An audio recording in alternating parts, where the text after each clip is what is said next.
जानेंगे कि एक्सेल के अंतर्गत और भी कुछ फंक्शन है जो उस फंक्शन से रिलेटेड हम लोग बातचीत यहाँ पर करेंगे, ठीक है।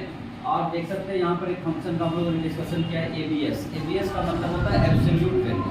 एब्सोल्यूट करने का मतलब ऐसा नंबर जिसके साथ किसी भी तरह का साइन उसके साथ इंक्लूड ना हो। जैसे आप देख पा रहे होंगे यहाँ लिखा भी है the absolute value of A number is the number without any plus और माइनस साइन, है ना। अगर आप यहाँ पर आप देख सकते हैं एग्जाम्पल के रूप में हमने जो वैल्यू सेट किया है कि एबीएस और अंडर ब्रैकेट में जो वैल्यू जाता है उसे हम लोग आर्गुमेंट बोलते हैं, और हम लोग आर्गुमेंट क्या पास किए -52। तो आप जैसे ही इंटर करेंगे तो आपके पास में जो रिजल्ट आएगा वो आएगा 52, यानी माइनस साइन को हम हटा करके एक एब्सोल्यूट वैल्यू में आप कन्वर्ट करके ये शो कर देगा। ये काम है एब्सोल्यूट एबीएस फंक्शन का। दूसरा एक फंक्शन दिया गया है ट्रंक। ये काम तो करता है राउंड के तरह ही, बट राउंड फंक्शन के तरह जो है ये एक्ट नहीं करता। होता है क्या कि राउंड फंक्शन में क्या होता है कि अगर हम कोई नंबर है उसके साथ हम लोग डेसिमल प्लेस यूज कर रहे थे और अगर आप उसमें 2 डेसिमल प्लेस डिमांड कर रहे हैं तो वो क्या कर रहा था, ये 4 को 5 में कन्वर्ट कर दे रहा था। लेकिन ट्रंक का काम क्या है ना कि आपके नंबर में से जो इंटीजर वैल्यू होगा उसमें से जो फ्रैक्शनल पार्ट है उसको रिमूव करने के लिए हम लोग यूज करते हैं। एज एग्जांपल अगर आप देख पा रहे होंगे हमने यहाँ पर यूज किया है ट्रंक और उसके अंदर हम वैल्यू डाला 52.563 और जैसे हमने इंटर किया रिटर्न क्या किया 52, यानी पॉइंट के बाद का जो वैल्यू है उसमें क्या कर दिया गया, रिमूव कर दिया गया।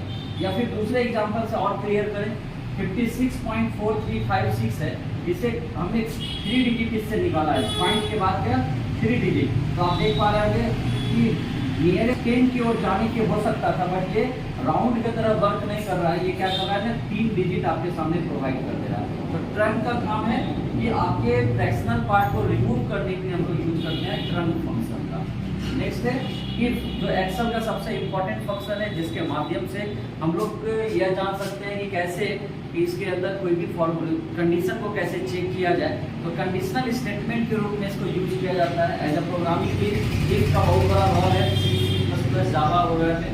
तो आप यहाँ देख पाते हैं बहुत समय ऐसा होता है कि हमारे पास कुछ डेटा होता है और उस डेटा के अंतर्गत हमें ये फाइंड करना होता है कंडीशन के आधार पे कौन सा ट्रू है कौन सा फॉल्स है। अगर ट्रू पे हमें क्या करना है, फॉल्स पे हमें क्या करना है।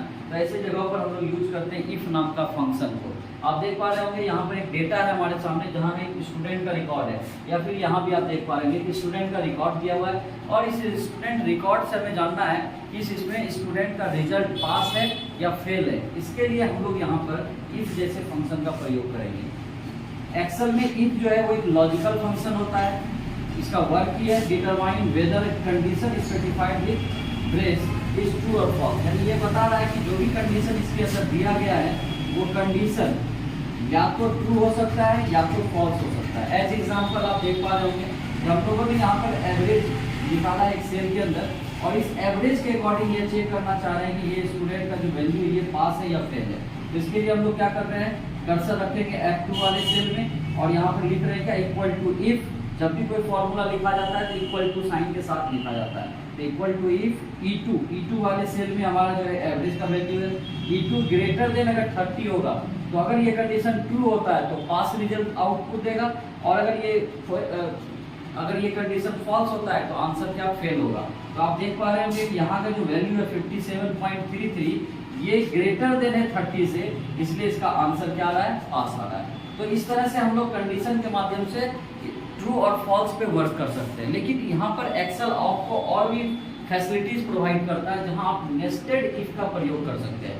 दैट मीन्स कंडीशन के अंदर आप चाहे तो दूसरा कंडीशन भी यहाँ पे लगा सकते हैं।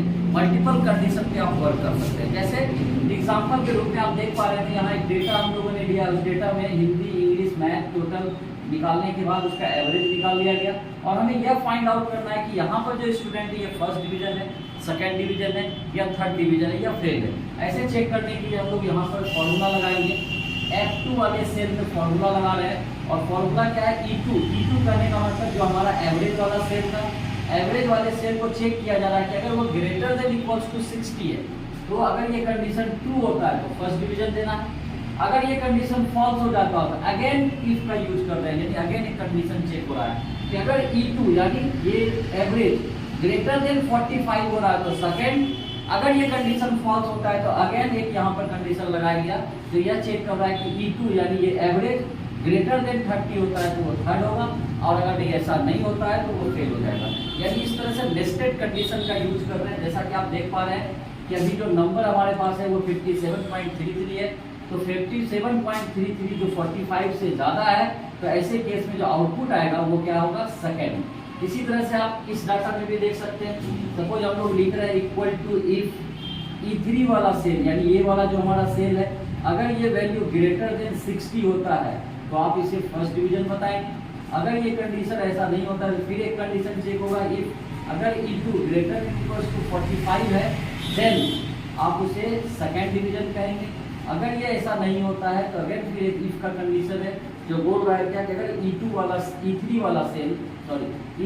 सेल अगर ग्रेटर देन इक्वल टू 30 होता है तो उसे थर्ड कर देना है, और आफ्टर दैट अगर ऐसा भी नहीं होता है तो फेल कर देना है।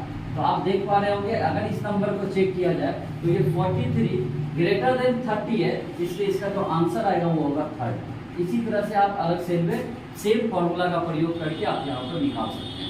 तो इस तरह से कंडीशनल अगर कोई काम करना हो तो ऐसे जगहों पर हमारे पास जो फंक्शन दिया गया है वो इफ नाम का फंक्शन है, जो बहुत ही वैल्यूएबल फंक्शन है। इसके माध्यम से हम लोग डेटा में सर्चिंग टेक्निक लगा सकते हैं फाइंड आउट करने के लिए। नेक्स्ट है हमारे पास एक फंक्शन जिसका नाम है सम इफ। सम इफ की अगर हम बात करें तो एक ऐसा फंक्शन जो किसी सेल रेंज से आप कंडीशन के अकॉर्डिंग चेक कर सकते हैं कि सेल रेंज में से कुछ नंबर का हमें सम चाहिए, but according to condition criteria. तो ऐसे केस के लिए हम लोग सम इफ नाम का फंक्शन यूज करते हैं। जैसा कि आप यहाँ देख सकते हैं लिखा हुआ है at the cell specified a given condition और क्राइटेरिया। आपने यहाँ पर जो भी वैल्यू यहाँ दिया गया है इसको सम करेगा बट अकॉर्डिंग टू क्राइटेरिया। आप देख पा रहे हैं सम इफ का जो सिंटैक्स है वो बोल रहा है कि आप सबसे पहले रेंज लो, उसके बाद क्राइटेरिया, उसके बाद सब रेंज। आप देखते चलिए हम सब रेंज को भी समझाएंगे, लेकिन पहले हम लोग दो चीज को बातचीत कर लेते हैं, एक रेंज और दूसरा क्राइटेरिया। अभी हम लोगों ने यहाँ पर सम इफ A2 से D5 लिखा है, यानी ये पूरा का पूरा सेल हमने सेलेक्ट कर लिया, A2 से D5 तक का सेल सेलेक्ट हुआ।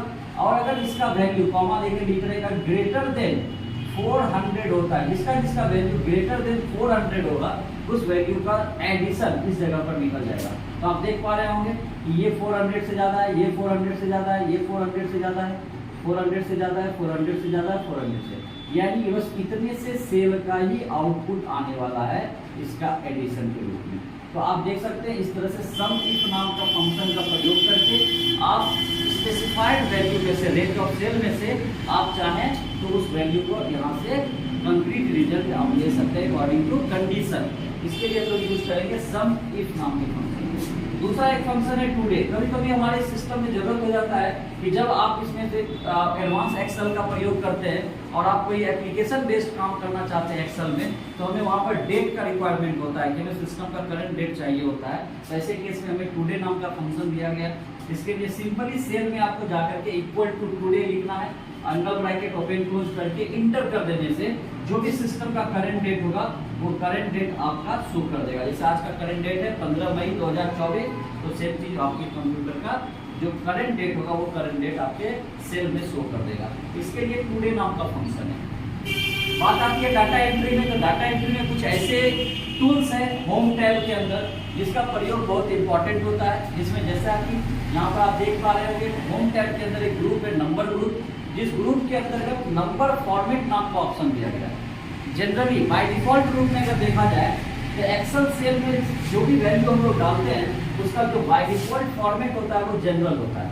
और अगर आप इस फॉर्मेट को चेंज करना चाहें तो आप क्या क्या चेंज कर सकते हैं, तो परसेंटेज में चेंज कर सकते हैं, करेंसी में चेंज कर सकते हैं, डेट टाइप में चेंज कर सकते हैं, नंबर में चेंज कर सकते हैं। ऐसे काम के लिए हम लोग नंबर फॉर्मेट का यूज करते हैं। कभी कभी ऐसा होता है कि हमें एक सेल बनाना हो, उस सेल में अगर हम लोग यहाँ पर डेट ऑफ एडमिशन अगर हम डाल रहे हैं, हम चाहेंगे कि ये जो सेल है वो हमारा सेल सारा का सारा सेलेक्टेड सेल क्या होना चाहिए, डेट्स फॉर्मेट में होना चाहिए, क्योंकि हम इसके अंदर डेट ही अप्लाई करने वाले हैं। तो ऐसे केस में यहाँ पर हम लोग यूज करेंगे किसका, इस तरह के नंबर फॉर्मेट का प्रयोग कर सकते हैं। मल्टीपल सेल को सेलेक्ट करके उसको उसके हम लोग नंबर फॉर्मेट में डेट वाले फॉर्मेट में चेंज कर सकते हैं।